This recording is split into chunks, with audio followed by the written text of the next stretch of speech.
All right. Good morning, everyone. It's Christian again, back with the Losing My Mind podcast, the podcast dedicated to all things brain cancer related.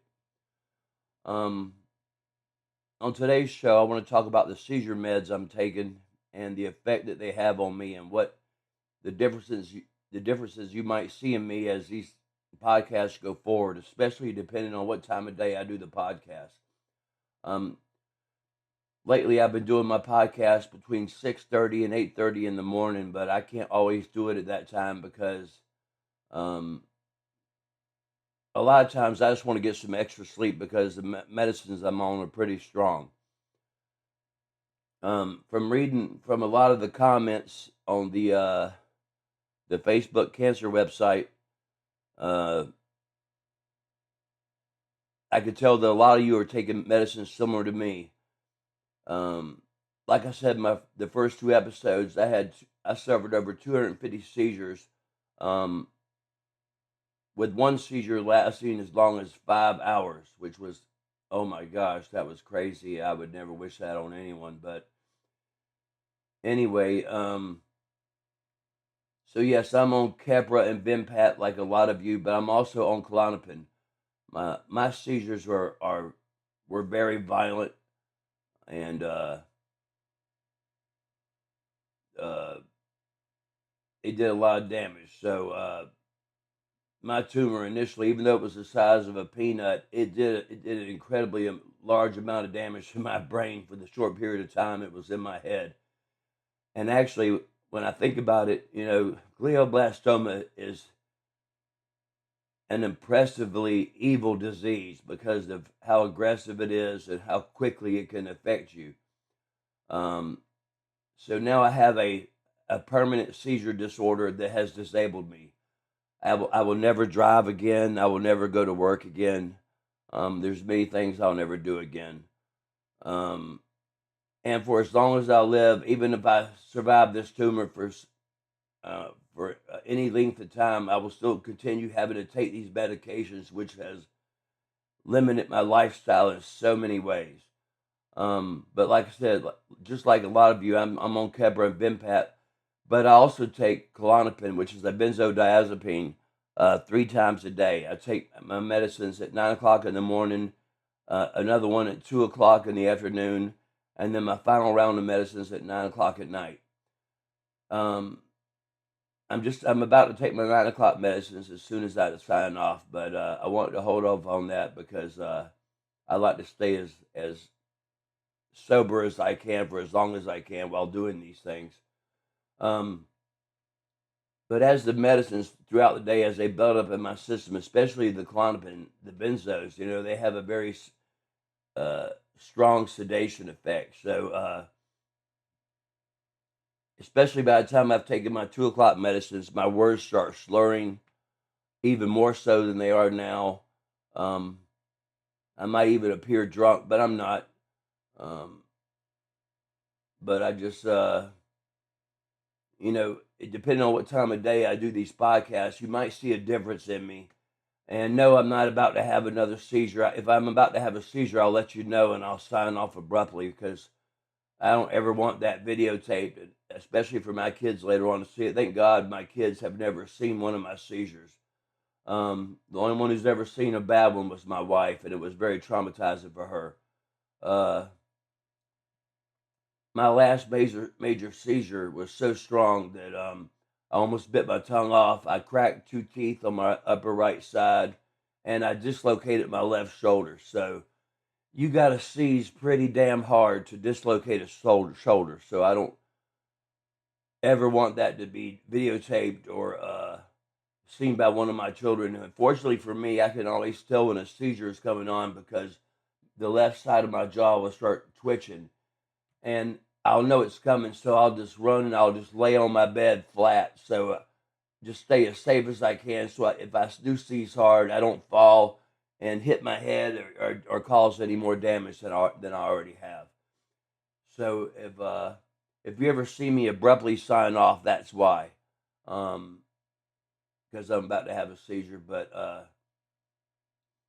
anyway, I'd like to hear from any of you, or any of you, the seizure meds that you're on. Maybe you're on other stuff that I'm not taking, but those are the three main components that I'm taking. But, and you know as well as I do, they all have a sedation effect, and they're all designed to keep your neural activity to a minimum so that you don't seize.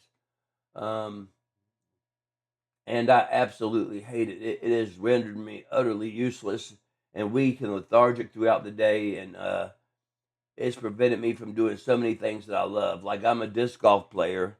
I love disc golf, but after a couple of Klonopin, I'm not worth a damn out there on the disc golf field, and um,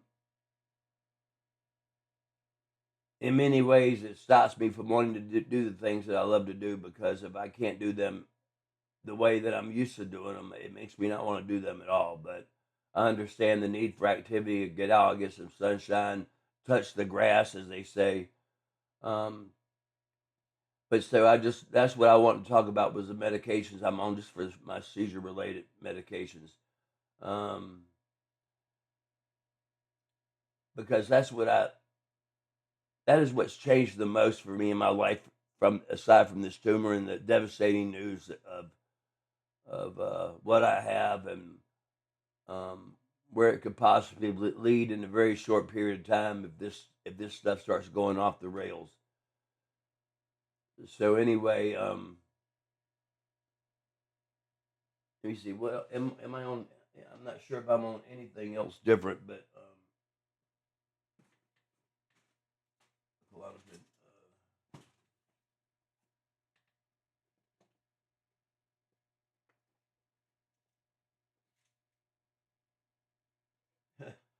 Truthfully, I'm on so many medicines that I can't always keep track of all of them or remember them.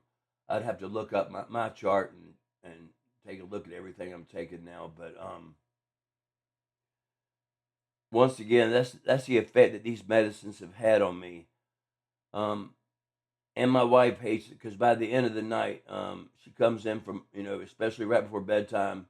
She looks at me, and my mouth will be kind of open, because I'm in a sort of a zoned out phase, and my words are slurring really badly, and my kids even notice it. Um, and another thing about me that you might not know, I'm only 51 years old.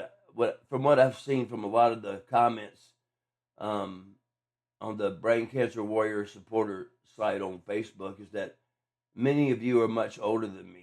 So I'm not sure how these medicines are having an effect on you. I imagine it has even a stronger effect on you than it does on me. I don't know, but please let me know how it affects you and how it affects your family, and if it's preventing you from doing anything, or anything you've done to help uh, uh, maybe negate some of those effects.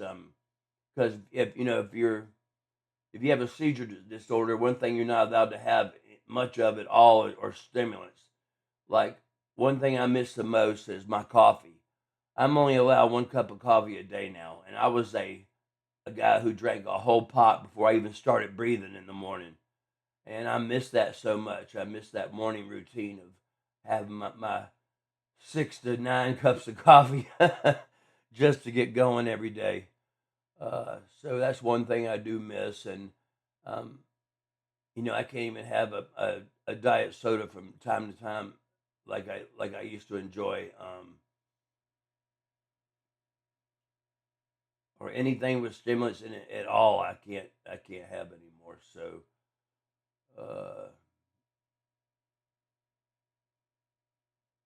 anyway, that was pretty much all I wanted to talk about today on today's episode, was just about seizure meds, because I saw that many of you talking in the comment section about things you were on. And I saw the two main things, the Keppra and Vimpat. Um,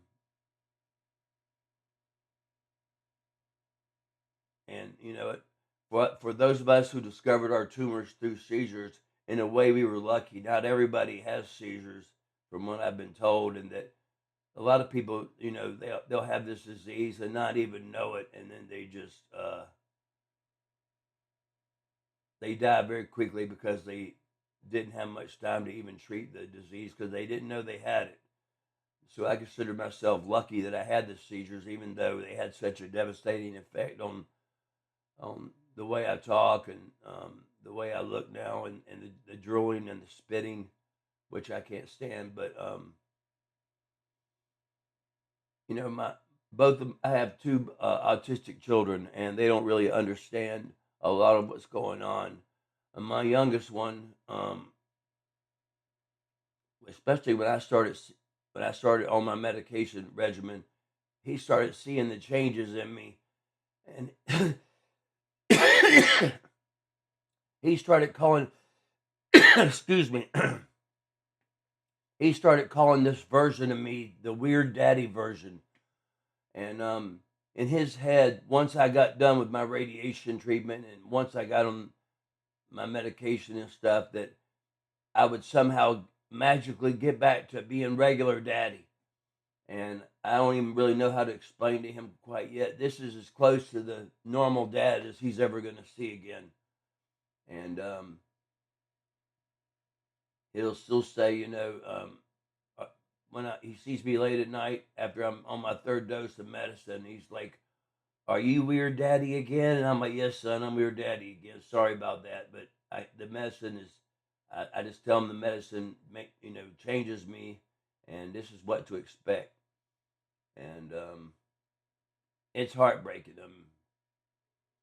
That's one good thing about, like I said, about my seizures is that I know when they're coming, and there's been several times when my kids have been at home and I've known I knew I was about to have one, so I would just run into my bedroom really quickly, lock the door, and lay on my bed and just let it happen. So, fortunately, they have not seen a single seizure yet, and I hope they don't ever see one.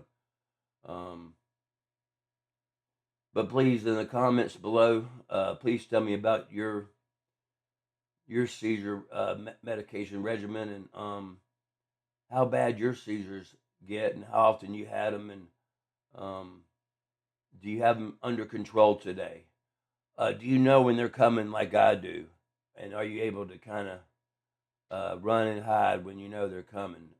Or do they just spontaneously happen and you have no control or no memory? Um, the last couple of weeks of my radiation, I started having small seizures again. And that was due in part to the swelling going on in my head from the radiation itself, pressing up against the void area where they removed the tumor in the area that it damaged my brain that caused the seizures in the first place. So that was kind of to be expected. Um, but wow, I just touched my head. I'm still a little surprised how sore my head is. It seems to be burning more today on the outside on my skin than it did yesterday or even the day before. Um, so yeah, it's still a little sore and tender up there. I'm waiting to see the swelling go down and waiting to feel that burning sensation go away. But anyway, that was all I wanted to say in today's episode, was to talk about my seizure medication and any changes you might see in me on future podcasts. Give you a reason on why you might see those changes. Um, but once again, please like and subscribe to my channel, and uh, like each video, comment on each one, please. It really helps out. And uh, thanks for watching today. And I'm signing off now, and I'll see you on the next one later.